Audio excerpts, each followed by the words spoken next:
So hey guys, welcome back to my channel. तो कैसे आप सभी लोग। तो थंबनेल और टाइटल देख आपको पता चल ही चुका होगा कि वीडियो किस बारे में है। अगर नहीं पता तो हम आज बात करने वाले हैं टीनेजर्स के लव लाइफ के बारे में, जो आपने ये निब्बा निम्बी क्रिंज थिंग्स देखने वाले हैं।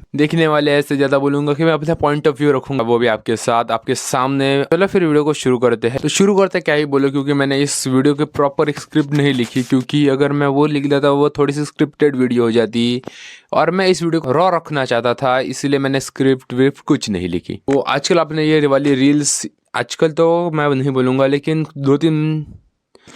4-5 महीने पहले तो ये वाली रील्स बहुत ज़्यादा आती थी, मतलब कि हद से ज़्यादा।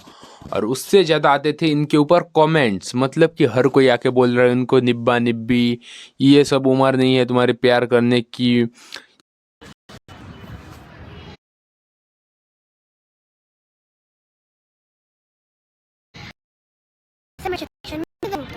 जो कि एक तरह से सही भी है और मैं इसको डिनाई नहीं करूंगा, लेकिन थोड़ी सी बड़ी जब आप एक टीन एज में आ जाते हो, तब आपको अगर कोई इस तरह से कमेंट डाले, बच्चों तुम्हारा किसने दिल दुखाया, शिजुका या नोबिता, अगर ऐसे कमेंट आप 17-18 साल के टीनेजर को बोलोगे तो ये थोड़ा सा अजीब लगता है। मतलब कि इन्हीं की सही उम्र होती है जब इनके हार्मोन्स पीक पर होते हैं, वो यही एज है। मतलब कि इसी एज में ज्यादा लोग फॉल इन लव हो जाते हैं, प्यार में गिर जाते हैं। और ज़्यादातर लोग बोल देते हैं कि इस उम्र में प्यार मत करो, ये बस बचकाना प्यार है। तो मेरा इसके ऊपर थोड़ा सा अलग ओपिनियन है, बिकॉज अगर आप देखो तो यही मेरे हिसाब से मैं बोलूँगा कि यही सबसे अच्छा टाइम और बेस्ट टाइम होता है प्यार करने के लिए, क्योंकि आप उसकी पर्सनैलिटी को ज़्यादा देख सकते हो। क्योंकि अगर आप साथ में हो, स्कूल में हो या फिर ट्यूशन में हो या फिर हाई सेकेंडरी में हो या फिर कॉलेज में हो, तो आप उसके साथ मैक्सिमम टाइम स्पेंड करते हो, आपको उसका नेचर और पता चल जाता है कि वो दोस्तों के साथ कैसे बिहेव कर रहा है, क्लास में कैसे बिहेव कर रहा है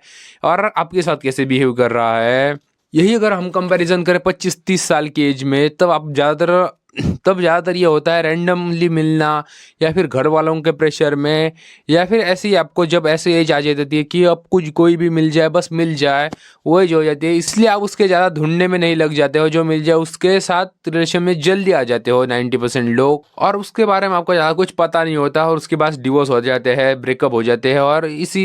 और यही एक बड़ा रीज़न है। और वही अगर बात करें उस एज में ब्रेकअप होते हैं, वो आजकल जो हो रहा है सिचुएशनशिप या फिर जो एक्सपेरिमेंट करने की, नया नया ट्राई करने की वजह से हो रही है टीनेजर्स में। लेकिन यही आप अगर बात करो 25 या 30 साल की एज में, वो नया ट्राई करने की नहीं, बल्कि उसमें कुछ खामियां निकल आती है या फिर उनका झगड़ा होता है, टिक नहीं पाता है। इसलिए माना कि जो स्कूल लोग का possibility of chances in future है वो बहुत ही कम है, मतलब कि हाफ ऑफ द वो तो फेल ही हो जाते हैं। मतलब उसके वो बहुत से रीज़न है, लेकिन उसको हम बात नहीं करेंगे। लेकिन अगर बात करें आपका सक्सेसफुल होने के चांसेस भी इसी स्टेज में ज़्यादा हो जाते हैं, क्योंकि आप उसको बचपन से या फिर ज़्यादा साल से जानते हो। अगर आप स्कूल में हो तो कम से कम 5 साल होंगे, और कॉलेज में हो तो 3 साल आप एक साथ होंगे, और अगर हाई सेकेंडरी में हो तो 2 साल होंगे।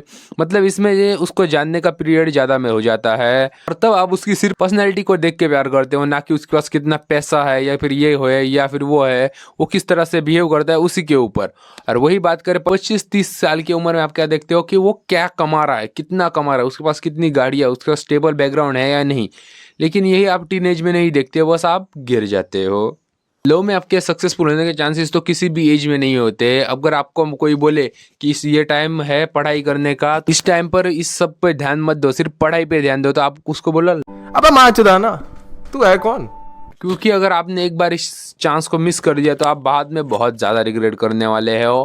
क्योंकि आपको ऐसा नहीं बोल रहा हूँ कि फुल्ली उस पर ही ये हो जाओ, बट आपको बैलेंस करके चलना है पढ़ाई और लव को टीनेज में अपने। So I think that's it for video. और ये मेरा ओपिनियन है, और ये कोई सोर्सेस या फिर किसी भी तरह से नहीं है, बस मैंने अपना रॉ ओपिनियन रख दिया इस वीडियो में। तो आपको क्या लगता है मैं नेक्स्ट वीडियो किस पर बनाऊं? तो should I made the video on that situationship, या फिर आजकल जो हो रहा है, प्रेमानंद महाराज ने बोल रहा था वो आज के समय में एक पत्नी व्रत या एक पति व्रत, ये तो मतलब ऐसे समझ लो जैसे रात्रि में सूर्य उदय हो जाए, भला असंभव है ना, ऐसे अब असंभव हो रहा है। ये बड़ी असंभव की बात हो रही है, क्योंकि 10 दिन ये बॉयफ्रेंड फिर ब्रेकअप, फिर ये बॉयफ्रेंड ये ब्रेकअप, या ये गर्लफ्रेंड ब्रेकअप, ये बच्चे जानेंगे एक पत्नी व्रत। पुक्की बाबा में बोला था ट्रेस ड्राइव या फिर बहुत सी चीज़ें हो रही है, क्या उस पर भी मेरे को वीडियो बनाना चाहिए? तो ये मेरे को जरूर से कमेंट में बता दीजिए। और मेरी अगर आपने ये वाली सौरव जोशी के वेडिंग पे ड्रामा जो हुआ था उस पर मैंने एक अपना ओपिनियन देकर एक वीडियो बनाई है, तो वो आपने अगर नहीं देखी तो जल्दी से देख लो। ये रही।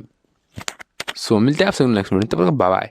Yeah, no filter zone, only truth hits the mic. This ain't no news hour, this is my kind of fight. तोड़ देगा screen अगर चाहिए sugar coated lie. मेरा POV on the raw side, feel the fire in the eye. हाँ, सच का flow है, no compromise.